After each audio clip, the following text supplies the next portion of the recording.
అందరికీ నమస్తే అండి. ఆంధ్రప్రదేశ్ రాష్ట్ర ముఖ్యమంత్రిగా 4వసారి చంద్రబాబు నాయుడు గారు ప్రమాణ స్వీకారం చేశారు. జస్ట్ ఇప్పుడే ఒక గంట అయింది కరెక్ట్గా. ఇంతకుముందు మొదటిసారిగా 1995, ఆ తర్వాత మళ్ళీ 99, 2014, ఇప్పుడు 2024. అయితే ముఖ్యమంత్రిగా ప్రమాణ స్వీకారం ఆయనకేమీ కొత్త కాదు. కానీ ఇప్పుడు కొన్ని ఉద్విగ్నభరిత క్షణాలు, భావోద్వేగ క్షణాలు కొన్ని కనిపించాయి. మీరు పక్కన ఒక ఫోటో చూడండి, చాలా జాగ్రత్తగా అబ్జర్వ్ చేయండి. ఒక ఆయనేమో ఘట్టమనేని ఆదిశేషగిరిరావు గారు, కళ్ళ నీళ్లు తిరుగుతున్నాయి, కొంచెం దగ్గరగా చూడండి. అలాగే ఇంకొక ఆయనేమో నందమూరి రామకృష్ణ గారు, ఎన్టీఆర్ గారు కుమారుడు, ఆయన కళ్ళ మట్టు కూడా నీళ్ళు తిరుగుతున్నాయి. వాళ్ళిద్దరే కాదు, చంద్రబాబు నాయుడు నేను అనే మాట బయటకు వచ్చిన తర్వాత అక్కడంతా కూడా అరుపులు, కేకలు, ఒక అమ్మట కళ్ళమ్మట నీళ్లు, కొంతమందికి భావోద్వేగ భరితం. ఎందుకంటే గత 5 ఏళ్ళు వాళ్ళు అనుభవించిన నరకం అటువంటిది. గత 5 ఏళ్ళు వాళ్ళు పడిన కష్టం అటువంటిది. ప్రతిపక్ష పార్టీగా ఉండడానికి పర్వాలేదు, ప్రతిపక్ష పార్టీగా ఉంటారు, ప్రతిపక్ష నాయకుడిగా ఉంటారు, అదేమీ పెద్ద కష్టం కాకపోవచ్చు.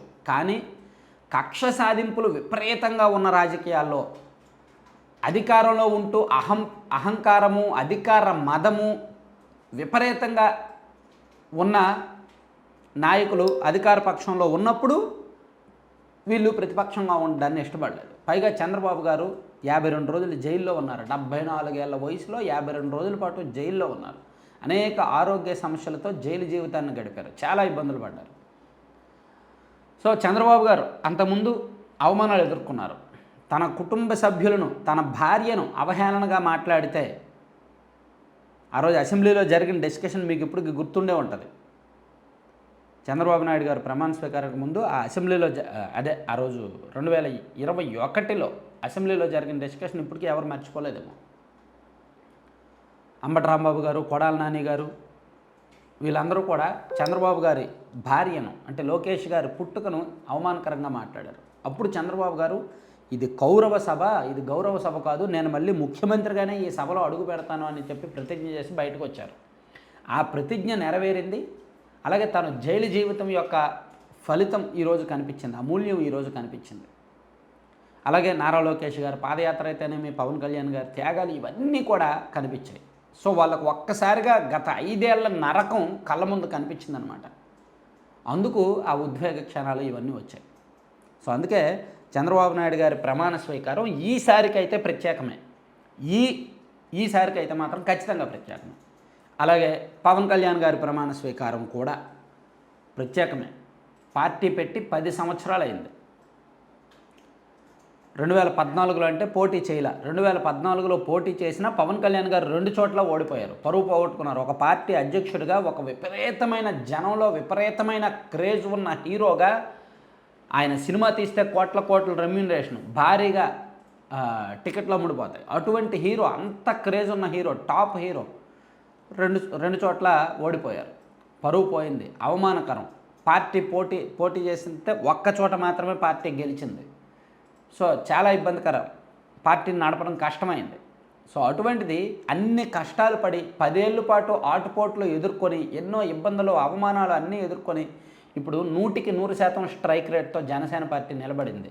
21 మంది పోటీ చేస్తే 21 మంది గెలిచారు. సో అందుకు పవన్ కళ్యాణ్ గారు కూడా ఈరోజు ప్రమాణ స్వీకారం చేసే సందర్భంలో అక్కడ కూడా ఒక ఉద్వేగభరితమైన వాతావరణం కనిపించింది. అందులోకి పవన్ కళ్యాణ్ గారు ప్రమాణ స్వీకారం అయిపోయిన తర్వాత, సంతకం అయిపోయిన తర్వాత చంద్రబాబు గారిని, మోదీ గారిని అందరినీ కలిసి అభివాదం చేస్తూ నమస్కారం చేశారు. చివరిలో చిరంజీవి గారి కాళ్ళు మొక్కారు, చిరంజీవి గారికి పాదాభివందనం చేశారు. అంటే ఇంతమంది ఉన్నా సరే తనకు ప్రత్యేకం. తన అన్న వల్లనే తనకు ఆ జీవితం వచ్చింది, ప్రజా జీవితంలోకి తను రాగలిగాడు. సినిమాల పరంగా ఒక పునాది వేసింది తన అన్నే. ఆ తర్వాతే ఆయన పవన్ కళ్యాణ్ గారు ఇప్పుడు ఈ స్టేజ్కి వచ్చారు. కాబట్టి అన్నయ్యని మర్చిపోలే ఏ స్టేజ్లో ఉన్నా. మొన్న గెలిచిన తర్వాత చిరంజీవి గారి ఇంటికి వెళ్ళారు, ఆశీర్వాదం తీసుకున్నారు. ఈరోజు మంత్రిగా ప్రమాణ స్వీకారం చేసిన తర్వాత కూడా అందరి ముందు అన్నయ్య పాదాభివందనం చేశారు. సో అది పవన్ కళ్యాణ్ గారిలో ప్రత్యేకం. ఇలా అనేక ప్రత్యేకమైన అంశాలు ఉన్నాయి. ఎన్నో అవమానాలు, ఇబ్బందులు, కష్టాలు పడిన వాళ్ళు ఈరోజు మంత్రులుగా ప్రమాణ స్వీకారం చేశారు. స్వామి గారు డోలబార అది కొండపి ఎమ్మెల్యే స్వామి గారు, ఆయన కూడా గతంలో ఒక 1 ఇయర్ బ్యాక్ అనుకుంటా అసెంబ్లీలో వైసీపీ వాళ్ళ చేత చాలా అవమానపడ్డారు. వైసీపీ వాళ్ళు ఆయన బెదిరించారు అసెంబ్లీలో. సో ఇప్పుడు ఆయన ఒక మినిస్టర్, వన్ ఆఫ్ మినిస్టర్గా.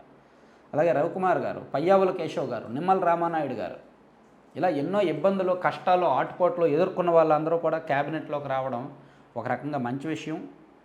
అందుకే ఈరోజు ప్రమాణ స్వీకారాల్లో అనేక ప్రత్యేకతలు ఉన్నాయి, అనేక భావోద్వేగ భరితమైన వాతావరణం ఉంది.